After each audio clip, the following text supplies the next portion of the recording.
everyone, this is Alexandra with MDPen coming to you with another Facebook Live video.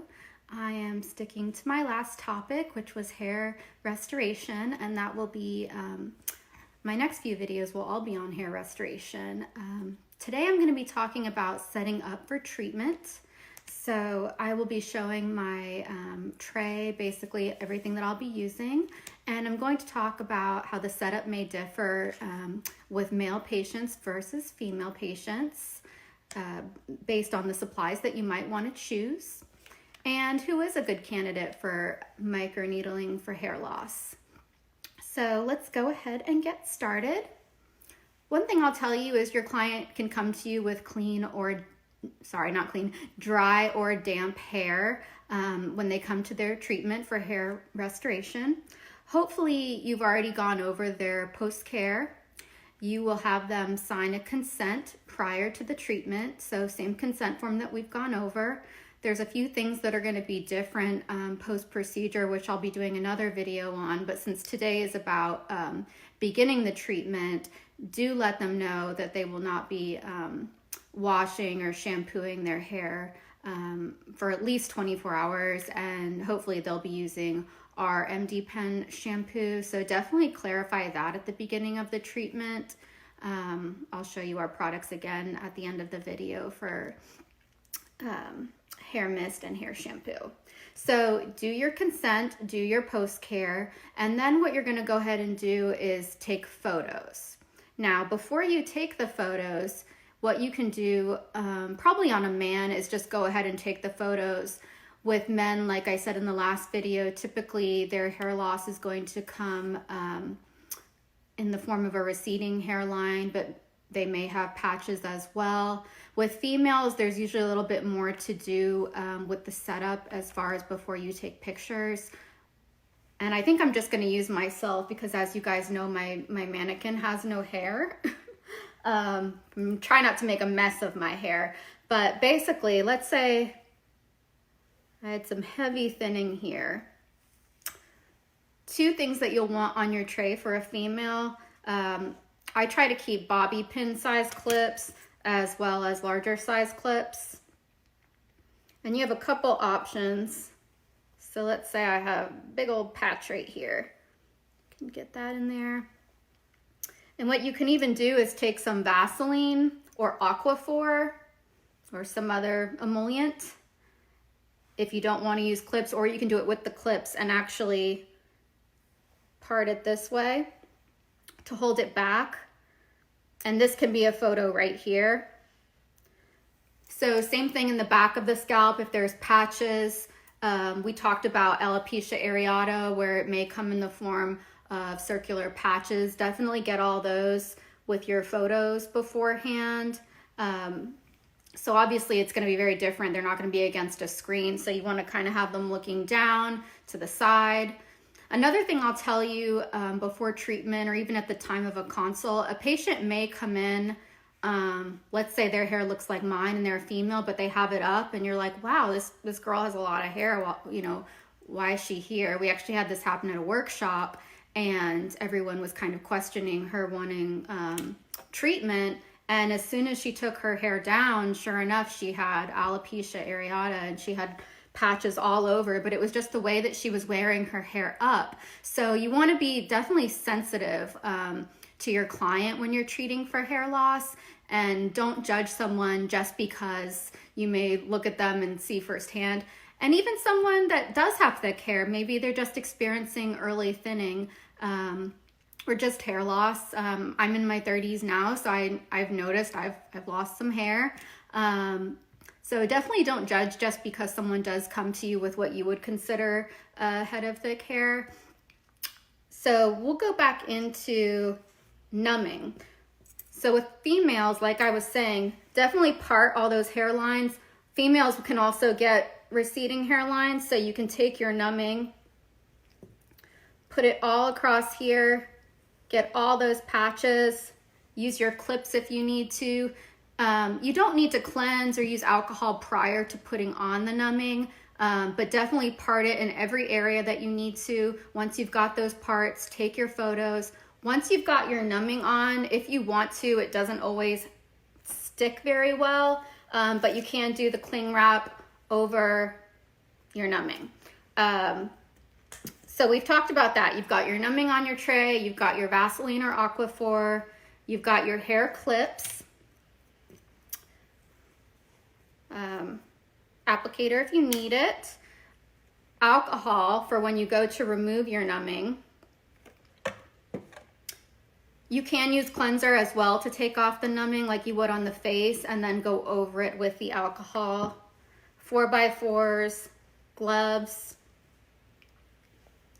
and of course copper mist, because even if we're treating with PRP or hyaluronic acid as our glide or both, you do want to always pre-treat with copper mist, HA copper mist, beginning and end of treatment.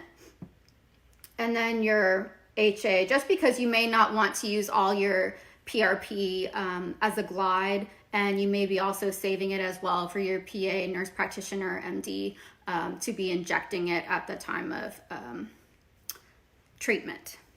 So I'll get back into who's a good candidate. In the last video, we talked about the last 4 types of hair loss. So if they have early male or female pattern baldness, yes, you can treat. If they've been bald for quite some time in that area, I would not take their money. Alopecia areata, we did talk about that, the circular patches.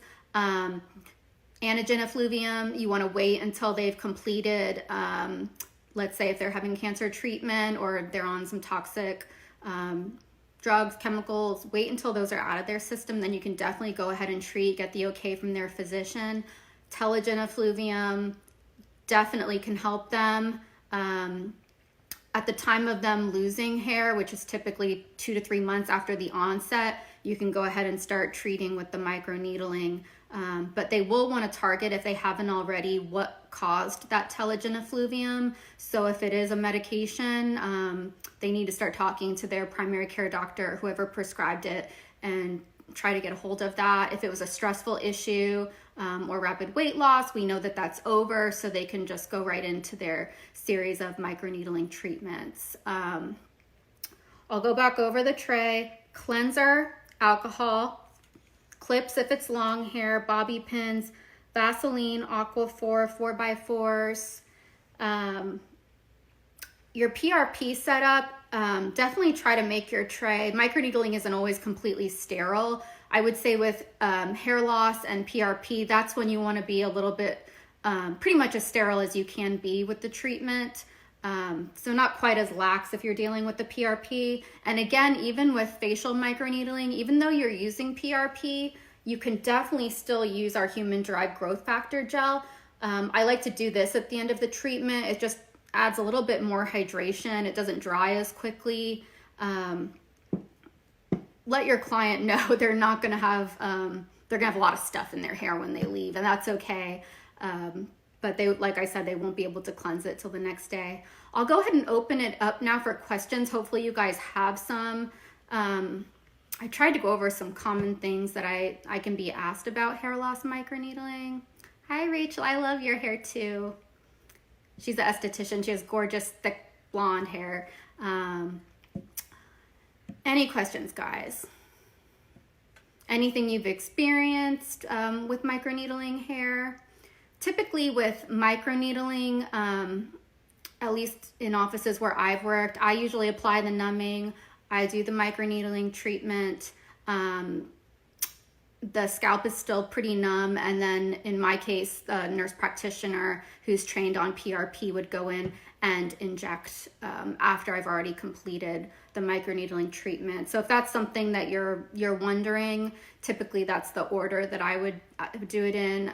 They would not inject first and then me do that. So again, with our products, ideally have them use our shampoo. Even give them a sample of it. Maybe they'll show up 2 days later and want to buy it.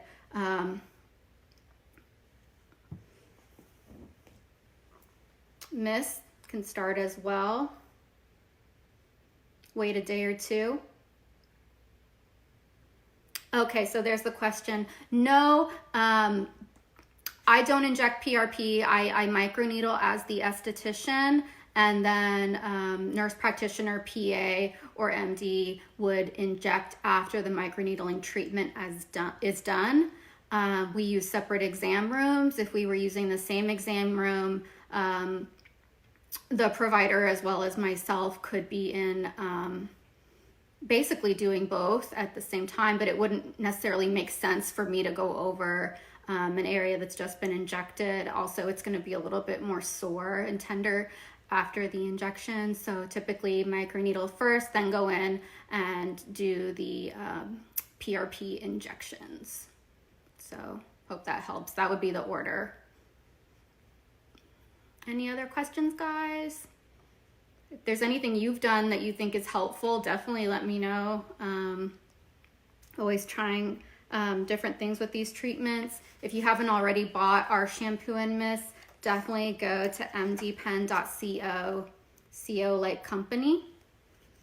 Use our promo code, Facebook Live, capital F, capital L, get that 10% off. How long does numbing cream last? It depends on the type of numbing product you're using. If you're using our BLT from MDPen, it's most active at probably 30 minutes to an hour. I find it to be most active at about the 40-minute mark. And then it really just depends on the product. You would try to get the treatment done within an hour. You can microneedle a whole face in 20 minutes. Scalp is going to take you even less. So ideally, I would have their scalp finished even within 15 minutes, honestly, of removing the numbing, depending on how much hair loss there is. And that way I can get them to the nurse practitioner or PA or MD and ready for those injections. Of course, they're going to be deeper than the microneedling typically. So it is going to be a little bit more tender with the injection. Tomorrow I'll be talking about techniques for microneedling. I'll go more into depth and speed, but I will tell you that depth is going to start at least 1.5 and go up to 3 for scalp. Typically, I would say I'm around 2 to 2.5 millimeters on most people. So you do want to make sure they're pretty comfortable, but it is expected. Typically facial microneedling is virtually painless. This they can feel. So you do want them to be comfortable and don't be impatient with your numbing. Try different techniques. Like I said, you can definitely try the cling wrap, try parting the hair, try using clips, anything you can do to really drive it in. I like to massage in my numbing cream. I find that helps as well. So anything you can do to make it a little bit more active. Any questions, guys?